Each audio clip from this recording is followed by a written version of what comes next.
Good morning, everyone. It's Sally-Ann here from Henry Reid, and I'm delighted to see some of you all jumping onto this webinar this morning. We're just going to wait a few moments to get to 11 o'clock. Hopefully we'll have a full attendance. I can see these people readily jumping on now. So I'm just going to hop on mute while we wait for a few more attendees.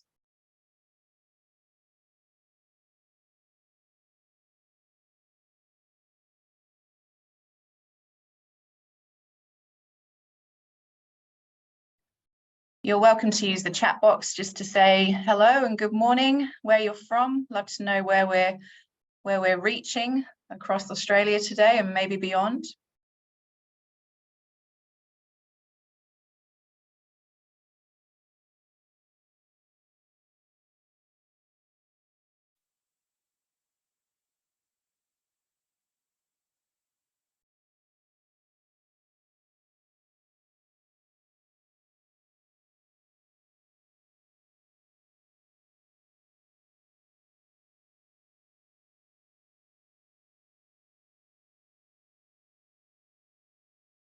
It's great to see a few familiar names on here as well. Good morning to you.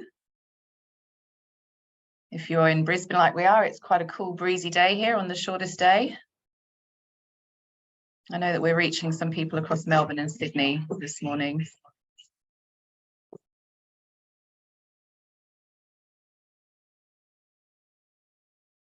Okay, so we're just on 11 o'clock, and for those of you that have turned up on time, we are very grateful for that. So we might kick off. Good morning, my name is Sally-Ann Blanchard. I'm the client partner here at Henry Reid. I'm delighted to have Georgia Henry, CEO of Henry Reid today, and Sonia Hennessy from PKF Integrity join us on this fascinating topic of navigating critical workplace challenges, a tale of whistleblowing, psychosocial safety, and the impact on culture. So just a little bit of housekeeping in terms of how today is going to work. We are really open to having any questions thrown at us through the Q&A. You're welcome just to throw any of those questions out to us and we'll weave them into the presentation as we're going along. We also are happy if you want to engage and let us know where you're from in terms of the chat box. But it's a fairly casual presentation. We will be handing over to Sonia and Georgia to have a conversation around navigating critical workplace challenges. And at the end, we'll then wrap up with some additional resources for you. So we should probably be about 40 to 45 minutes. So we're looking forward to having you on this webinar this morning. So navigating critical workplace challenges, I have our experts. Georgia Henry, CEO of Henry Reid. Georgia is the founder of Henry Reid, a specialist culture and leadership advisory business that supports boards, CEOs, executives, and business owners to optimize their organization's effectiveness through their people and drive positive change for meaningful and measurable impact. Georgia draws on her 30 years experience supporting organizations to navigate the complexity of culture impact, leadership and employee behaviors, compliance issues, resistance to change, M&A integrations, and changing social expectations. It's great to have you here today, Georgia. We also have Sonia Hennessy. Sonia is an experienced leader, workplace investigator, former police officer with over 27 years experience. Sonia specializes in helping organizations understand trauma, informed investigations, and delivering high quality investigation services. Sonia holds several qualifications and is completing a Master of Investigations and graduate diploma, Employment and Labour Relations Law. Welcome to you as well, Sonia. It's great to have you both here. I might well just hand over to Georgia to tell us a little bit more about Henry Reid. Great, thanks, Sal. Henry Reid is a specialist consulting company, and we work, as Sal said, with boards and executive teams to be able to help them optimize their organizational effectiveness. And we do this by focusing using our model of organizational effectiveness. And the reason this was developed was to really help boards understand that when we talk about culture, we're not talking about things that are soft and fluffy, and there's a lot of interdependencies. So culture starts with really firm foundations of identity, purpose, vision, values. Internally, that's reflected as culture. Externally, that's reflected as brand. And we need to have that strong sense of identity to then embed in our frameworks for governance, strategy and risk to make sure that it is sustainable. And it needs to be consistently upheld by leaders when we're looking at how do we lead ourselves, how do we lead others, and how do we lead the organisation. When these things align, or even if they don't align, they impact the experiences that we have through every interaction with the company. So that's around whether we are employees or customers or other stakeholders. We experience interactions with that organisation based on how well these things align and how consistently they're managed and upheld. And that all results in what we call culture impact, which is around creation of competitive advantage, achievement of financial and non-financial results, and the mitigation of risk. So our approach is quite unique when we look at organisation culture. We take a very holistic approach, not just about culture activity, but around how do these things all fit together to create the ideal environment to optimise organisational effectiveness. So we do that when we look at culture audit, culture design, aligning strategy, embedding culture, leadership capability, development, employee experience, insights.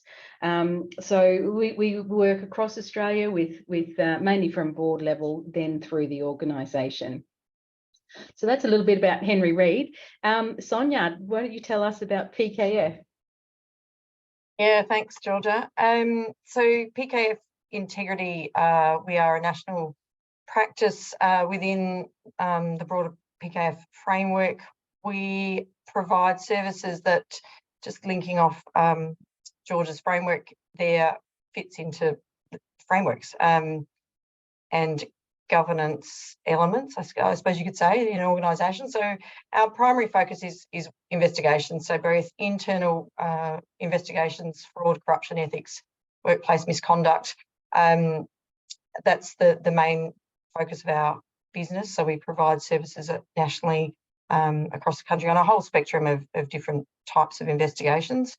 And as mentioned by Sally, high quality investigations are our focus. Off the back of that, we also do integrity risk advisory, so forensic reviews, which is a little bit more targeted than maybe a traditional internal audit, in the sense that we're looking specifically at systems and control to minimise risk of fraud within a business, including across, so when I say business, I'm including public and private sectors. We work across all levels of government, clients, as well as the private sector. And that risk identification work includes sexual harassment, bullying, employee misconduct behaviour, and helping organisations identify risks there, just in the misconduct space. Whistleblower and complaints management service is another strong service line in our business, where we provide whistleblower and complaints management services to clients. So we have a state-of-the-art technology platform that underpins that service, as well as qualified investigators responding to the calls and online reports. And so our service, again, is compatible across sectors, so public and private, because there's different legislation for both. And within that, we conduct policy reviews and provide best practice guidance around whistleblower and complaints management services. Underpinning that too is data analytics. So data analytics is a really good tool for both investigations and detection, fraud detection exercises, and we're adapting that too into the misconduct space. And workplace integrity training, so helping organisations in providing, probably from a different lens maybe, because we're practitioners.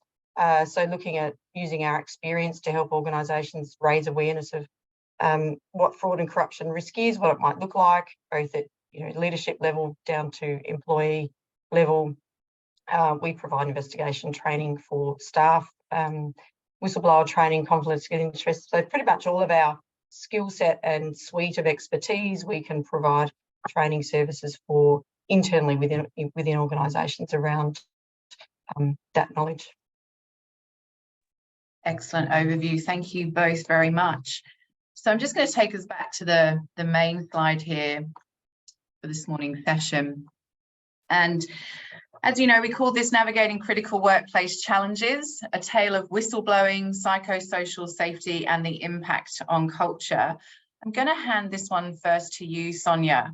I'll stop sharing my screen in a moment. We'll have you both presenting directly. But what are the types of critical workplace challenges that you are currently seeing or working with?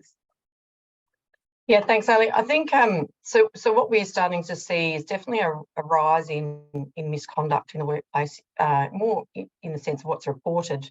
Whether it's a rise in actual occurrence is, probably something that can be looked at, but certainly a rise of what's being reported and then what organisations then how to manage that, both from not only just integrity and fraud related, but that workplace misconduct behaviour and where that, how the organisation then responds to that. And also this year, particularly, we'll say in the last 12 months, suspect in the next 12 months as well, with all the new legislation that's coming in that's relevant to workplace behaviour. The legislation is independent of each other, if you like, but designed to work together. But between psychosocial risk and prevention of sexual harassment in the workplace, as well as sort of the mandated whistleblowing or public interest disclosure legislation, typically they can be siloed as how an organisation manages that and the implementation of that. And so then we have these competing challenges around, well, how do organisations implement that and meet all their obligations, and at the centre of it all, manage workplace behaviour. And Georgia, I guess on the back of that, what are we seeing in this same space? Look, we've certainly seen over the last few years a change in expectations from employees around what's acceptable, what's not acceptable, what they're prepared to speak up about as well. And I think this is really reflected from a change in social norms and expectations. And that's flowed through to the workplace. If you think back maybe 20 or 30 years ago, if some of you are as old as I am, what we accepted in the workplace around bad behaviour is quite different to what we'll accept now. And there has been change in legislation, as Sonia said, to govern that. However, as what we personally are willing to accept has shifted as well. So we're seeing a lot of a more proactive approach starting to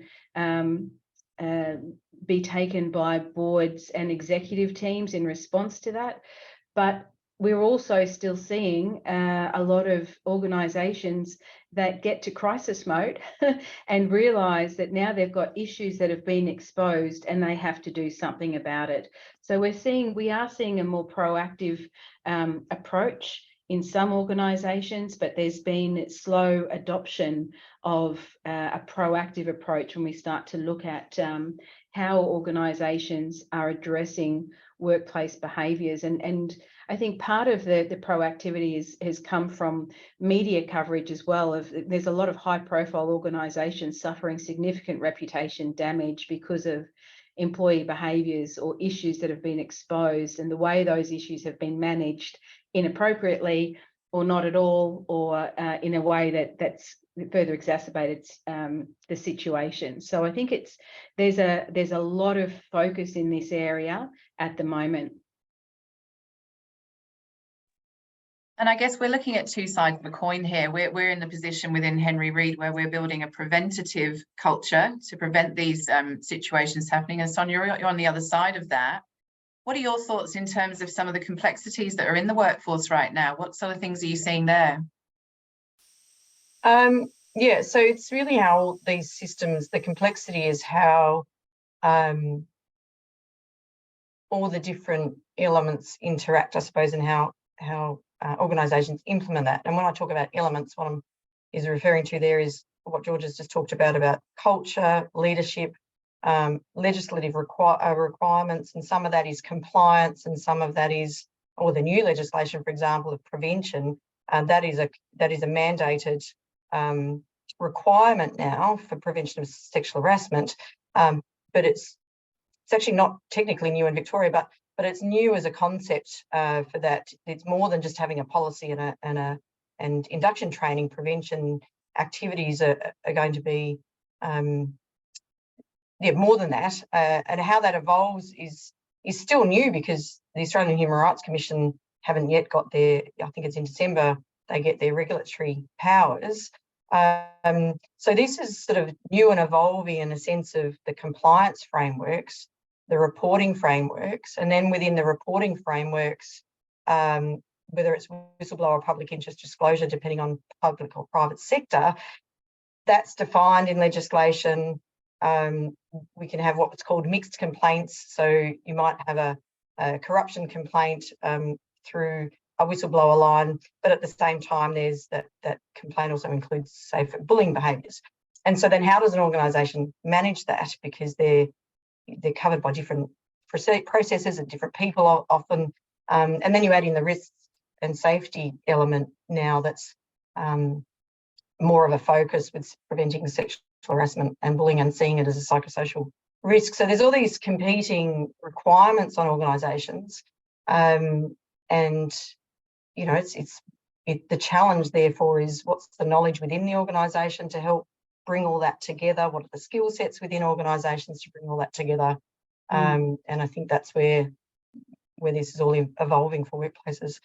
Yeah, and I'm just going to jump in if I can there as well. It's with this new legislation, it's not tested. There's really not those test cases, and there's still a lot of misunderstanding or lack of awareness and understanding of what the implications of this are going to be. So as boards are becoming more aware, they bear the risk of the behaviours of all the people within their organisation.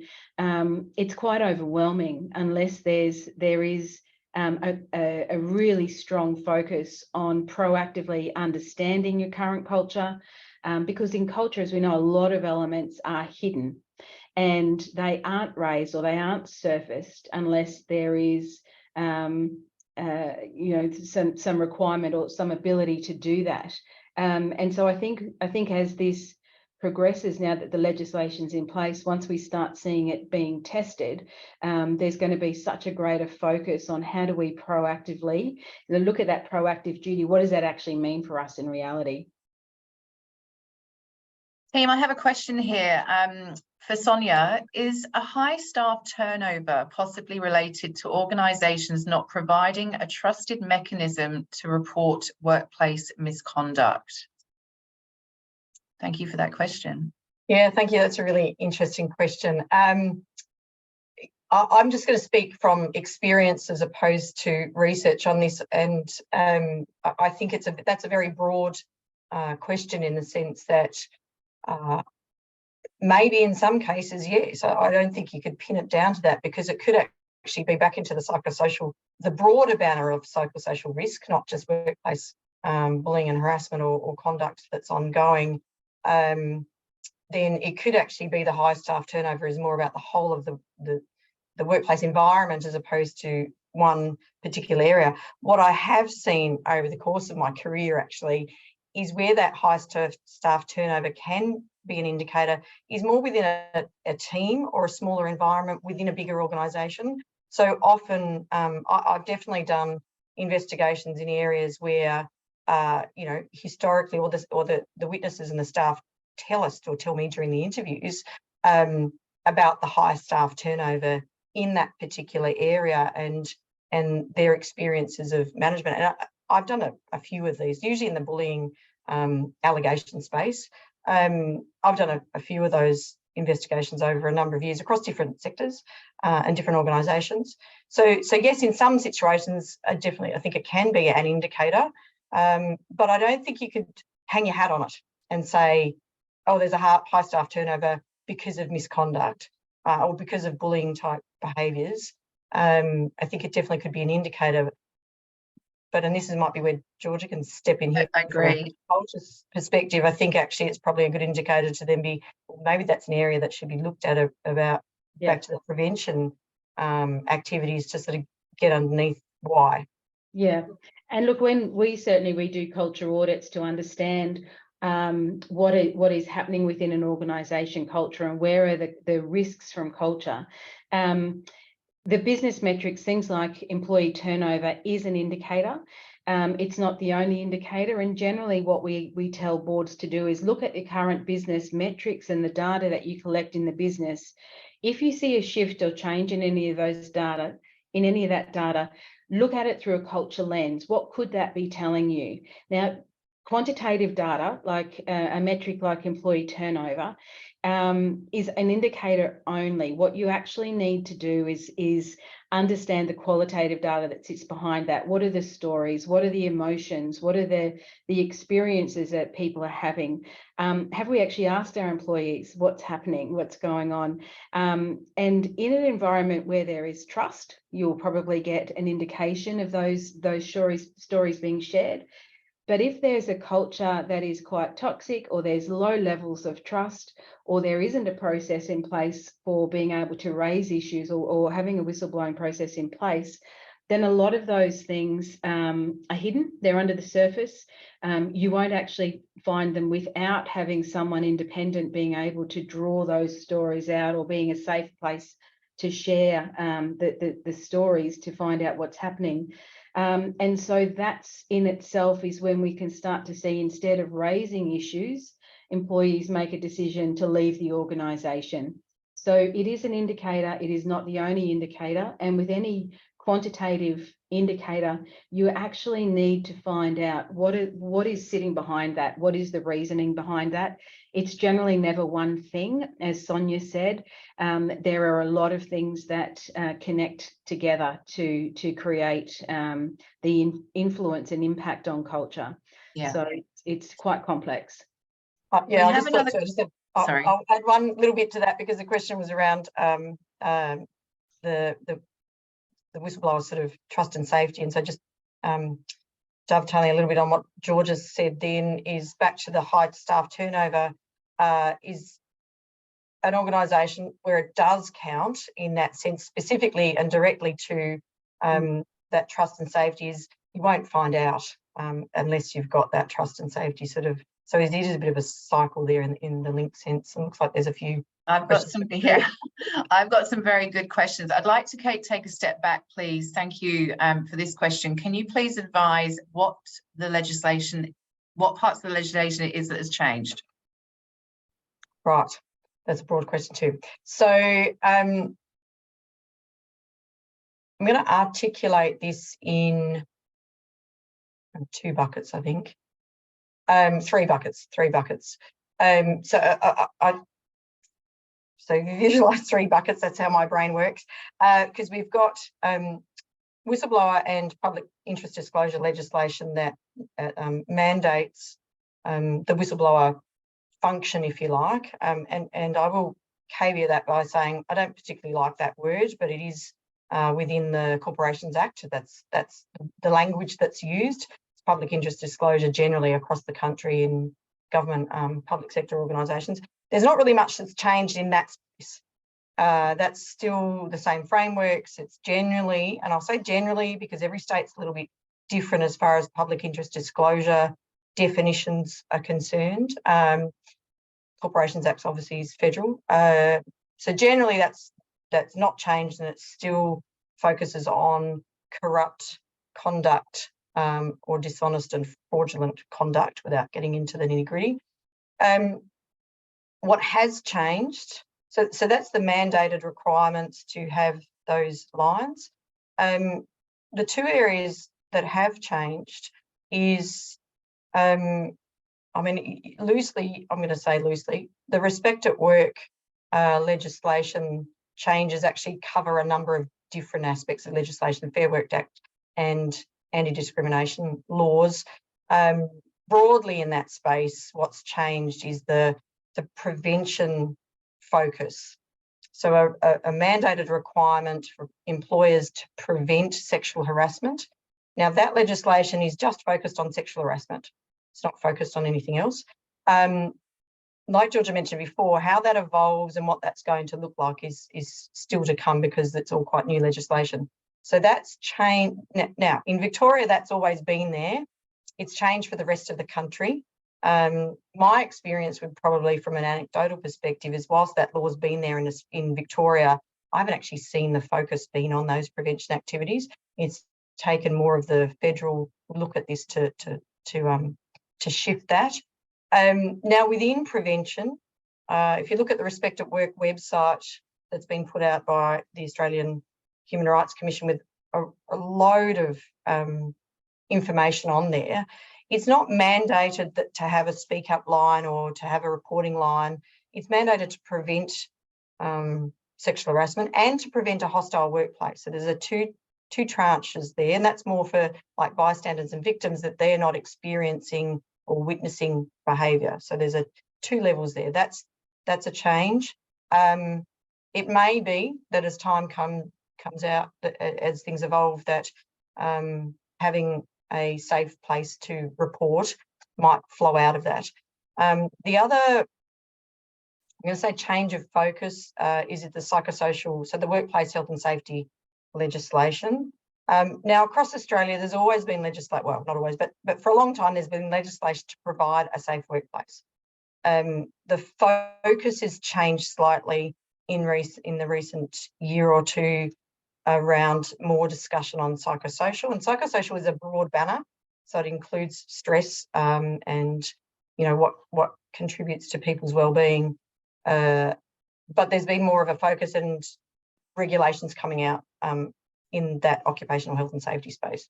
Sonia, just on the back of that, we also have another question, and I have another one for you, Georgia. So just on that psychosocial code of practice, has this paved the way for employees to seek compensation from their employers for issues that may never have been the cause of the employer? Does that make sense? Yes, it does make sense. And I think this is definitely, I mean, it's live here in Victoria at the moment, which is where I'm based, with government looking at the budget of work cover and where that money comes from, and tightening up the criteria for these claims. I think it's a complicated space around stress claims, and I mean, I don't work directly with work cover and that environment, but yes, I think there's going to be lots of discussion across the country and the various different state work cover equivalents around how they manage what's classed as a claim and what employees can claim for. And back to that discussion, back to that point about, well, what is reasonable for employers to be held responsible for. And under the legislation, and this is an emerging area, this is probably where the lawyers probably get involved from a workplace health and safety perspective, because under the Victorian legislation and the model code for workplace health and safety legislation, there's a sort of, not a clause, but what's reasonably practicable and what's to be foreseeable. So what's reasonably practicable for the employer to eliminate or mitigate the risk. So think that space is where that reasonably practicable and looking at what the employer does. But I think I think this is where employers need to be out there seeking the advice from various different, whether it's the law experts or people like us, or to sort of have this collaboration about what they need to do, because there are some workplaces that need to be doing more than what they're doing. Great segue, thank you. Georgia, why do organisations develop culture policies and procedures and then not mandate them? Is it just to tick the box to have a policy? Yeah, absolutely. We see it a lot, and I was at an event last night, and quite a senior HR practitioner said, "Oh, we've developed all these disaster recovery comms and things, and we didn't even consider our values in that." And I'm like, why not? That should absolutely be considered in everything. So when we look at culture and development of culture policies or values, establishment of those core elements of identity, purpose, vision, values-based behaviours, the only way that those get embedded and used effectively is if they are actively included in all of your policies, in all of your workplace practices, in your comms. So not just a code of conduct, every touch point of the employee life cycle. So are we demonstrating our values and upholding our culture when we are looking at attraction of new employees through to recruitment, onboarding, performance management, the way we remunerate and provide benefits, the way that we celebrate successes or address issues, right through to exit, when we should be proactively creating alumni because we have such a strong culture elements through there. So we do see a lot of organisations who have values, have codes of conduct. Things are out of date. They aren't aligned to strategy. They aren't embedded. They aren't upheld. They aren't referred to. And in those instances, it is absolutely a tick the box sort of exercise. It is not going to serve organisations well. And when we start looking now at the impact of these changes in legislation, where there is, has the organisation done what is reasonably practical to be able to demonstrate their duty of care or their proactive duty under the Respect at Work Act? Just having values or these culture elements that are created and not actually used to influence or manage behaviours effectively is not enough. And so those organisations that have done a tick the box exercise on culture are not actually optimizing culture and not actually, I think there'd be struggle to be proving that they have met their obligations under any legislation for being able to demonstrate duty of care or proactive duty in doing what's reasonably required to create a workplace that is preventing any type of negative behaviours. Georgia, on that, we also have another comment here. Perhaps you can both elaborate on your experience around, is it reasonable to suggest that culture washing is becoming a culture problem in itself?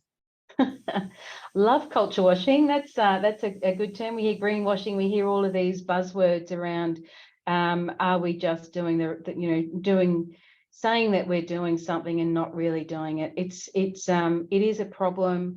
It is not going to serve the organisation well. And it's if you're culture washing, just as if you're greenwashing, it is actually a waste of time, energy, and resources. So if you're going to invest in starting to look at culture, it is worth doing it effectively, because again, if you scratch the surface and we have an environment for culture where we say we're going to be one thing and we're doing another, you have immediately fractured your culture. You have a deterioration of trust. You have an environment where you will see these behaviours, employee behaviours, creating issues that will require whistleblowing, systems in place. And so anyone who is doing culture washing or talking about their culture and not actually following through, we can see, most employees can see through that. Most other organisations, business partners can see through that. It deteriorates reputation and competitive advantage from an employee perspective, and it actually damages brand as well from an external perspective, as well as creating significant risks, behavioural risks. So I would hope that culture washing is not going to be a thing that we see much of now. Sonia, on the other side of that, you're obviously deep in investigation land and looking at these complaints. What are your thoughts around that? Yeah, I think, spot on for what Georgia said. And I think from a response framework, where we play or where I play, there have been some that's the wrong word, very prominent examples over the last couple of years about the ultimate consequence of culture washing, lip service, and where frameworks actually aren't operating the way they need to be. And that's where people go to the media.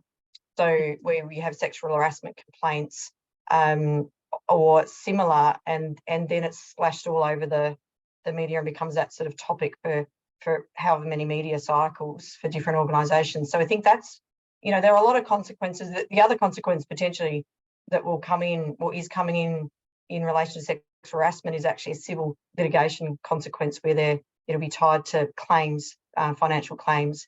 But I've seen it in workplace investigations as well, whereas a consultant will, conduct the investigation and we have no control. It's not our role to then work with what happens next. But if staff don't have trust in the process to start with, or don't have trust in reporting, and reporting first, trust in the process second, but then also see that I made a report, nothing happened, the behaviour is continuing, and it's been like that for the last 2, 5, 10 years. And so that's the sort of framework response, I suppose, or the framework element of that culture washing, because actually it's just that tick the box approach. We've got it there, but it's not really operating the way it needs to. Yeah. We're just linking into this. We had another question here, and thank you for sending these through. Please do keep them coming. It's creating quite a robust conversation. So with that in mind, we have a lot of very caring employees that do want to create a difference, but they're not necessarily in the exec level. So how do we work with exec teams who don't truly see or understand the culture of the organisation? It's often a highly different perspective to that of the employees and their experience. So how do we educate and inform the execs to see what's beneath the surface? Georgia, I might throw that one to you. Yeah, that's great. So if you remember in the model, which is behind me here, we've got a couple of layers there, starting with identity, the frameworks, the leadership, and then the experience. So the experience is where the employees sit. Then generally it's how they experience the organisation culture, their contribution, the way they work with others and in teams, the impact they can then have on customers. We see a lot in the care sector that we have employees who are very aligned to the purpose of an organisation. They care deeply about their customers and clients and the interactions that they have, but they don't have that sense of alignment back through to the organisation, through to the identity of the organisation, and they don't have a high trust in leaders or leaders who are understanding and demonstrating that the culture, the required culture, or living the values or upholding the values. And so how do we create that? It's from an employee level, it's really tough. If you've got values that are actually the right values, it's about bringing those into every conversation. We generally start working with organisations at a board, a business owner, a CEO level, because there has to be buy-in from leaders to be able to have that positive influence on experience. And using the business metrics as an evidence-based way to say this is why there's a reason for change. So from an employee level, it is around what evidence do you have that the culture is not aligned or that there are issues. So whether that is through the data, through customer stories about things that are not working well, what can you do to take and raise these issues to a leadership level to try and get buy-in? And understanding. It can be very difficult to do that internally, because when we work internally within an organisation, even if we've got a great culture, we can fear the consequences of speaking up, of raising our voices, that we might suffer a detriment, we may not be listened to, or as Sonia said, those legacy issues of we've raised issues before and nothing's happened. So why would we trust that if we raise something now, we're going to get a different response? So we have a lot of legacy issues within organisations as well, which can be hard to raise it. So depending on your role and your level of influence and your ability to gather evidence can certainly impact your ability to be able to raise these issues with leaders. And Sonia, just on the back of that, another question here. Are organisations ever likely to resolve silo mentality in not resolving behaviour problems? What would fix this ongoing problem? Yeah, that's actually, it taps into a little bit that Georgia just said then. And the other avenue that I think is changing, and a lot of organisations don't like this, but the reality is there are now, or evolving, external reporting agencies, if you like. Now, it probably shouldn't be the first go-to. So whether that's the workplace, the regulator within the relevant state, or the Australian Human Rights Commission, there are those external sources. Whether that actually affects any change is another thing, but it's certainly an option. If that, back to what Georgia was talking about, internal response hasn't changed, And those siloed mentalities, look, again, back to sort of the same as what Georgia said, it is difficult to change. I mean, this is kind of come back to the importance of effective frameworks, both from a response, but back to the safety and trust to speak up. And if that, I mean, the buy-in of that needs to come at senior executive leadership level. But if there's a framework or a model where people feel safe to actually raise the issue, then that can help. Yeah, and I'm just going to add to that. This is quite often why we get called into organisations is leaders, board members, CEOs get a sense that there's an issue within an organisation, but it's really hard for them to actually uncover it. And that's when we will do a culture audit. So an independent, unbiased assessment to actually identify where the problems are. How can we surface the issues in an evidence-based way to then be the catalyst for positive change or addressing issues and giving boards and executives an opportunity to be able to do that, because it is difficult to do it internally. And this leads to a question we've probably all had maybe some lived experience of wanting to speak up. How do you speak up and complain about someone senior in your organisation without losing your job? It's a tough one, and to be honest, I've seen so many examples through my career as well. If you don't have trust with the person that you are raising the issue with, or with the process, as Sonia said before, if you don't trust the process, if you don't trust that there's going to be confidentiality, that action's going to be taken, that you're not going to suffer any victimisation or other detriment because of raising the complaint, most people will opt not to raise the complaint and will opt to leave the organisation. So this is really important for boards and CEOs, executives to actually understand that not having an effective culture and not having a culture that there's a high level of trust, or that there are processes and systems in place for raising issues, will result in you losing key people from your organisation, key knowledge, skills, experience, and competitive advantage. And it's really, this is one of the reasons it's really important to create effective culture as well. Yeah, I'll just quickly add to that too, back to the sort of speak up, because it's with executives levels or even just senior leadership before you get to the executive level.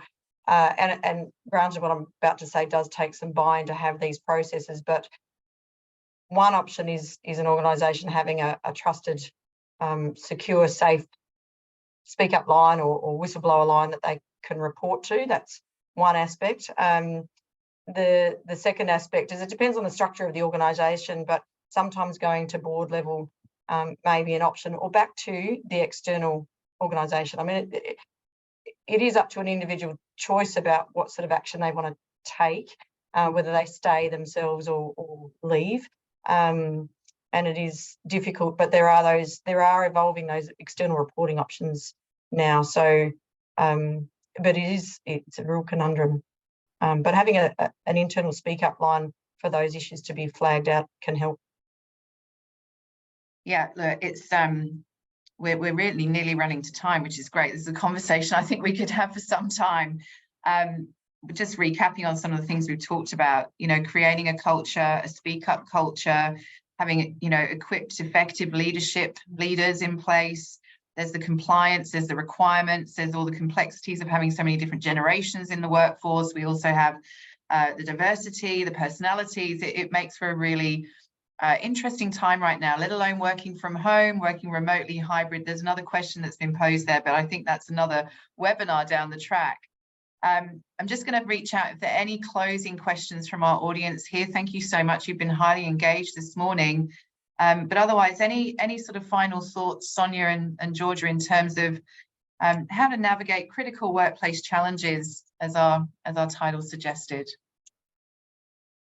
Yeah, absolutely. My thought is always to be proactive and preventative. So how are you actually creating a strong and effective culture, and knowing that it's sustainable, it's not tied to a particular leader, that it's embedded in your frameworks of strategy, governance and risk, that it's talked about all the time, and that it really creates an environment. And just quickly on a hybrid, a remote, a work from home, a strong, effective culture will be represented whether you're in an office, working from home, somewhere else. It doesn't require people to be in the same place if it's a strong and effective reinforced workplace culture.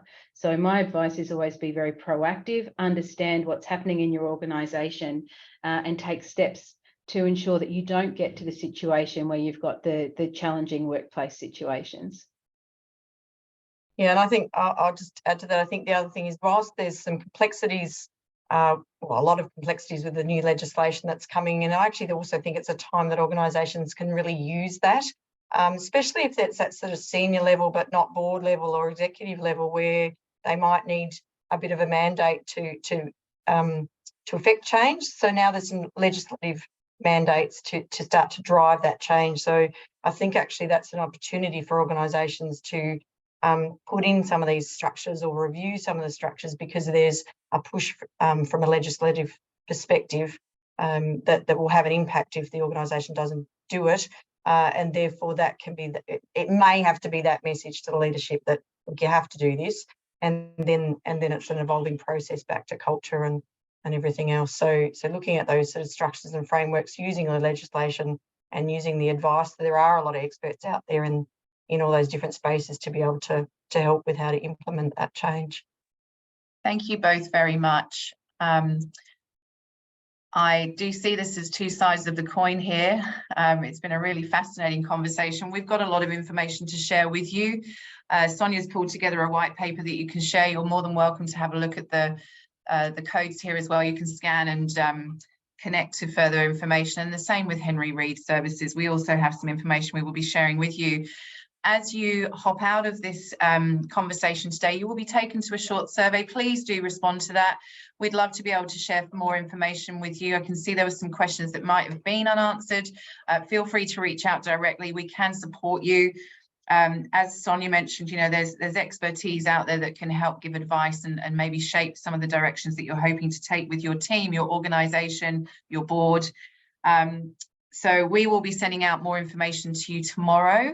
In the meantime, I just really want to thank Sonia. Thank you so much for your time, Georgia, for yours. Fascinating discussion and very relevant in this very complex work environment. Thank you both very much for your time today. Thank you. Thank you. And thanks everyone. We will hop off here, and we can also send you through the resources. Someone was saying that one of the QR codes here is not working, but we will make sure that that is appropriately adjusted through our communications to you after the webinar. Thanks everybody. Have a great Thursday. Thank you.